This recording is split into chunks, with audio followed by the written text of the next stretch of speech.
Initiating the 13-speed manual transmission non-synchronized Eaton Fuller. We're going to be giving you a demonstration of how to shift the truck in a eco-friendly way with the progressive shifting, working with of course your major two tools, which would be the RPM and of course your speedometer, and understanding which speed your vehicle should be driving in for every single one of those gears, using the double clutch technique, and understanding the fuel retention and understanding the function of the clutch precisely. We are now presently in neutral position. Our truck is at idle speed. We want to engage our gear of departure, whether it be first, second, or low. Any of these gears, doesn't really matter which one you want to use to depart, especially all depending on the gear you're going to choose is depending on the load you're pulling. Here in the teaching process, we're going to be teaching you to take off in first gear so that you know exactly where your shifting and gears are located, so that your alignment will be done properly, coming out of every other gear to go into where the other gears are and knowing where they're located. Your hand position on the shifter is also very important. Having your hand covered over on the top of the shifter will give you an issue on aligning your gears. We recommend students to hold the shifter in a palm position. Also, the clutch pedal has four functions. It's got the upper play function, which is the loose above the top of the pedal. And then you got the more resistant part, which is the beginning of the friction point.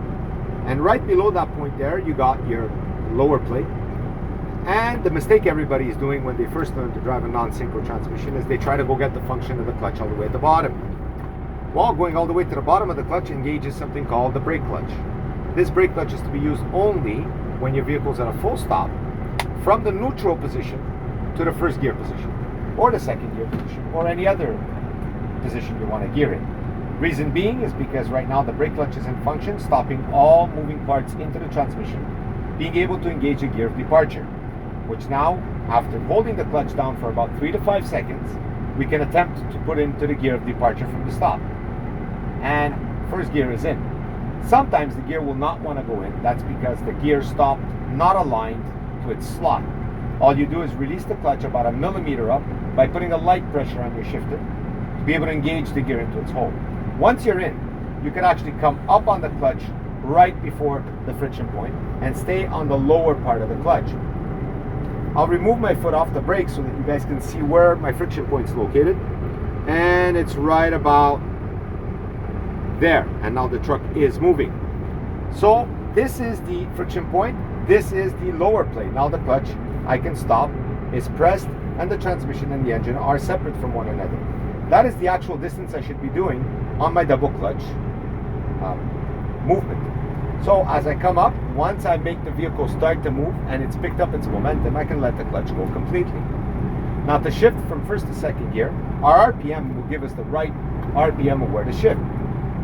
Eco-friendly shifting would be every gear 100 RPMs. 9 out of 10 trucks have an RPM variance is about 300 to 400 RPMs, whether it be upshift or downshift. So if I'm in first gear and I want to go up to second gear, I'm going to go and localize my RPM and bring it to 1200. Once I get to 1200 RPMs, I will not let go of the gas. I will stabilize the gas and keep it stable at the same RPM.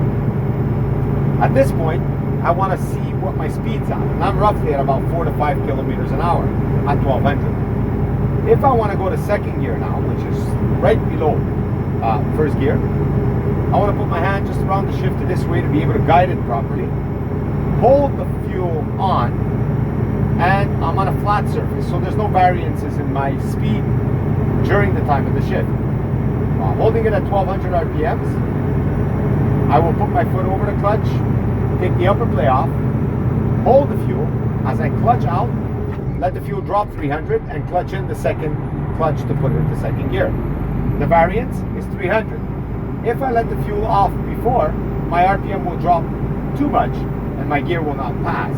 I'm in second going to third. I'm going to bring it to 1300, stabilize it at 1300, put my hand right behind the shifter, stay on the 1300, which is a fuel retention, upper play off, 1 out, 300 down, and 2 in. My second clutch is done once I get the 300 RPM drop. I do not shift while I curve. I try to check the mirrors between my turns. And I want to avoid changing any gears while I turn so that my speed does not change. As I come in and around the curve, I come up to 1400 RPMs for fourth gear. I am now in third gear. 1400. Stabilize it first to get my body ready. Clutch out, clutch in at the 300 drop. I want to go to fifth gear. I pre-select my shifter. At 1500, I will shift out and shift in by 1100. To downshift, I will drop my RPM to 1000, pull out of gear, bring it up to 1300, and put it into gear when I'm at 13. And come to a complete brake with a half-in clutch to stop the vehicle. If I don't pull out of gear, I can actually go back to first without using my brake clutch. I want to avoid being in neutral for stops so that I don't get caught having to use my brake clutch from a neutral position. In and around the curve and ready to shift at 12 to second with a timing, precise timing of 1, 2, 13 to third, 14 to fourth, but with the splitter up, 15 and to fifth, and you can notice that the RPM never comes all the way down. That's what we call by fuel retention. 1000 out, bring it up to 300 and into gear as you balance off the two so that it doesn't jerk you around. And braking halfway on the clutch pedal, stopping the vehicle back up to first without having to use the brake clutch again.